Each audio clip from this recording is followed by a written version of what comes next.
Imagine un instant que tu arrives à gérer ton argent sans stress, que chaque dirham ou euro que tu gagnes te rapproche d'une vie plus sereine, plus alignée avec tes valeurs profondes. Imagine que ton rapport à l'argent ne soit plus une source d'anxiété, mais une voie vers la paix intérieure, vers la spiritualité et la réalisation de soi.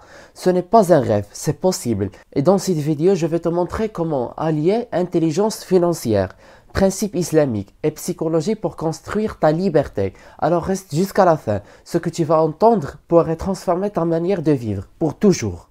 Le chaos mental et financier de notre génération. Les jeunes d'aujourd'hui sont coincés entre deux extrêmes. Le matérialisme toxique qui pousse à consommer sans sens et une spiritualité déconnectée du quotidien, où parler d'argent est presque tabou.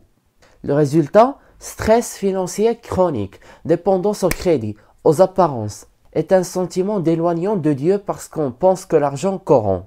Si je te disais que l'argent, au lieu de corrompre, peut devenir un outil de purification spirituelle. Parce qu'on a le triangle d'or, argent, foi, psychologie. Ce triangle est simple mais puissant. L'argent, comprendre comment gérer, investir et multiplier ton argent selon des principes éthiques. Foi, s'inspirer du Coran, de la Sunna et des exemples des Sahaba, des compagnons, pour redonner un sens à la richesse.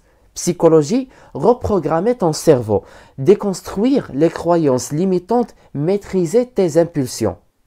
Je vais te montrer ce qu'un entrepreneur musulman du 7e siècle faisait que la plupart des jeunes d'aujourd'hui ignorent complètement. On passe à ce qu'ils disent les textes, les experts et l'expérience humaine. Premièrement, on a les textes islamiques. Le prophète Perse, lui, était commerçant. Il gérait ses affaires avec intégrité, confiance en Allah et stratégie. Le verset clé ne délaisse pas ta part ici-bas. Deuxièmement, on a la psychologie moderne, le manuscript, croyance inconsciente que tu as sur l'argent depuis l'enfance, le lien entre dopamine et achat impulsif, comment la gratitude impacte directement ta relation à l'argent. Troisièmement, on a des cas pratiques, des jeunes comme toi qui ont transformé leur vie en changeant leur vision de l'argent. Mais voici la vraie question, veux-tu être esclave de l'argent ou maître de ta vie? Il faut comprendre le sens de l'argent en islam. Le halal versus le haram, l'intention dans les transactions, le waqf, la sadaqa, la zakat comme outil de purification et de redistribution. Savais-tu qu'investir peut être une adoration? Reste avec moi, car on va détruire les mythes psychologiques sur la richesse. Comme je ne suis pas fait pour être riche, l'argent est mauvais. On a les techniques de recadrage mental, reframing, affirmation et visualisation à la lumière de la foi. Ce que tu penses répéter chaque jour devient ta réalité. Donc créer un système financier personnel, le budgeting islamique, objectif aligné avec tes valeurs spirituelles, investir avec éthique, finance participative, halal investing. Arrête de courir après l'argent, fais en sorte qu'il travaille pour toi et pour l'au-delà. Donc on passe aux pratiques concrètes pour aligner foi, argent et psychologie. La journée type d'un musulman conscient.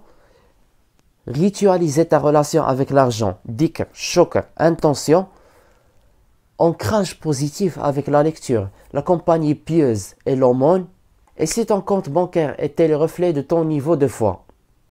En 2025, tu peux continuer comme tout le monde, consommer, stresser, te sentir coupable, ou tu peux prendre le contrôle, vivre selon tes valeurs, atteindre tes objectifs et transformer ta relation avec l'argent, avec toi-même et avec ton créateur. Si ce genre de contenu t'a parlé, regarde mes autres vidéos sur la psychologie islamique, la finance personnelle halal ou le développement de son soi. Et surtout abonne-toi pour ne rien rater. Ce voyage ne fait que commencer. Barakallahu fik pour ton temps et à très bientôt, Inch'Allah.